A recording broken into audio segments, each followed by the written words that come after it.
We can't refit this sailboat until we clean it, and honestly, I'm afraid to touch some of this. This is our old Pearson Triton. It's been neglected for years, sunk twice, and today we're finding out what actually cleans up and what absolutely doesn't. By the end of this video, we'll know if this boat is ready for a refit or if we've uncovered a much bigger problem. If you're new here, this whole channel is our family figuring out sailing, parenthood, and the slightly chaotic plan as we go. This boat has sat unused and hasn't had a real deep clean in, honestly, we don't know how long, which is both concerning and impressive.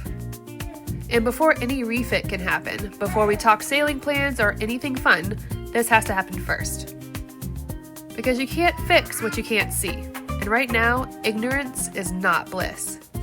Today isn't about upgrades, it's just a discovery. Figuring out what cleans up, what needs replacing, and what's been hiding under years of neglect. In there. Okay. Well, this is empty anyway. Oh. Okay, add those to the list. This one's fine. I mean, this one's fine. I'm gonna leave it on here. It's old as shit. Okay. Since it's already working, I'll leave it here. And then Sure. that one. We'll do That's something with that one. Got its own cradle. Okay.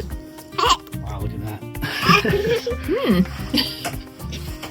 Needs a little love too.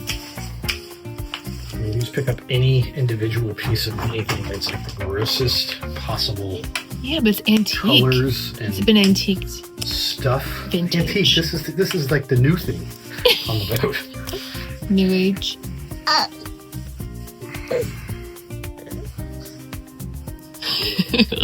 This first cleaning is strictly the common surfaces, like counters, walls, windows, and yes, the ceiling. Dirty, dirty ceiling. Curious what this is. I mean, like, I know they used like rope caulking like 100 years ago or more, but this boat's not old. Yeah. But then there's little metal, which I just jabbed myself with, tiny little like bristles that were stapled through here. So they're like metal bristles? Yeah, and then there's this like, whatever this is, I can't. It looks like bark. It literally looks like petrified wood, like vine. Now, no, it couldn't. Was it like an old rope accent and it just... That's what I'm wondering, if it was like a rope. Oh, a rope accent's clever. That could be. But why in this one single spot? And why would they put like that metal bristle on there? Someone probably knows exactly. I mean, a lot of people probably know exactly what this is. But this is just the weird. Even if it was rope, this is more like bark. It's like a vine grew through here, but obviously it didn't because there's like the staples. Or maybe there's like a driftwood piece of accent that they put on there or something. That would be very strange. I know nothing about boats. I'm just thinking. I know a lot about boats, and I don't have a clue what this is. Like, All oh, right. it's like a piece of driftwood there. Driftwood accent? Yes. Drift To rope? keep it classy, you know? Classy. Our step one is vacuuming everything first. Loose dirt, debris, crumbs, because there's no point in scrubbing mud. That's just spreading sadness around.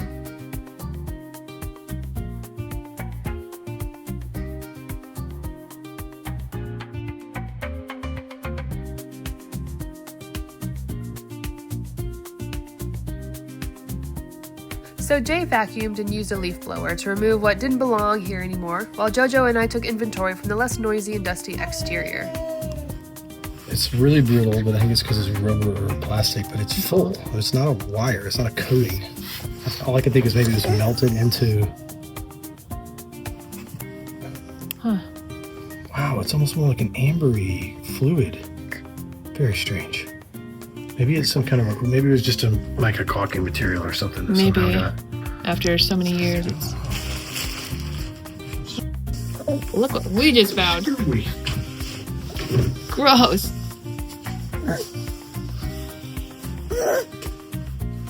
I guess, do the roaches eat this stuff? Because there's roach They'll eat anything, right? poop everywhere. No. Wow. Oh boy. Snake skin and some hornet nest. Yummy.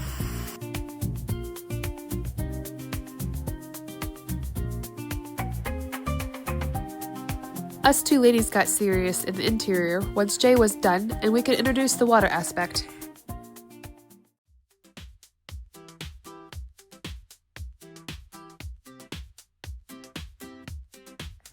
Round 2 is Dawn dish soap and water, because sometimes the answer is just blue soap.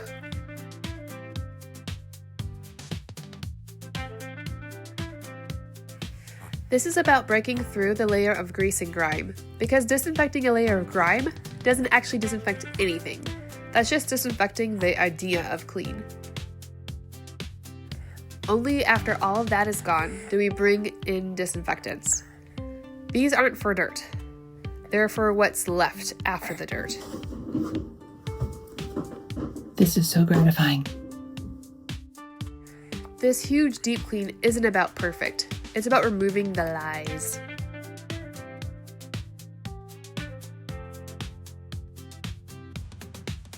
This is the layer you don't see until you start cleaning, and then you can't unsee it. Once the grime is gone, this is when disinfecting actually matters. Okay, now that feels better. I have come to find out that boats are incredible at hiding dirt. It's like a competitive sport for them. Every corner has its secrets. I thought this would be a quick clean. That was optimistic. Okay. I don't know why this is funny to me, but this is very indicative of this project and the life that this boat has done. Here's a wrap. Here's a roll of duct tape. It's just Only focus on it. It's just smashed. Oh gosh. Here's the roll of duct tape that was going to serve a purpose, and here's just a mud dauber just living on it. It's just very indicative. Science experiment. I guess let's put the whole thing in the trash. Yeah.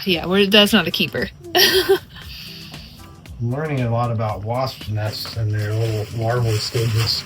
Gross. Okay, moment of truth.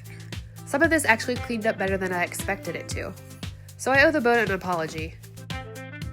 The counters, walls, windows, and ceiling responded really well once the buildup was gone. There's still age here, but it's a clean age. And that difference matters when you're going to be spending so much time with your family on the vessel. Not everything cleaned up. But this boat doesn't need to be new, it just needs to come clean. And now she's being very honest. This isn't a transformation, it's a starting point, a glow-up adjacent situation.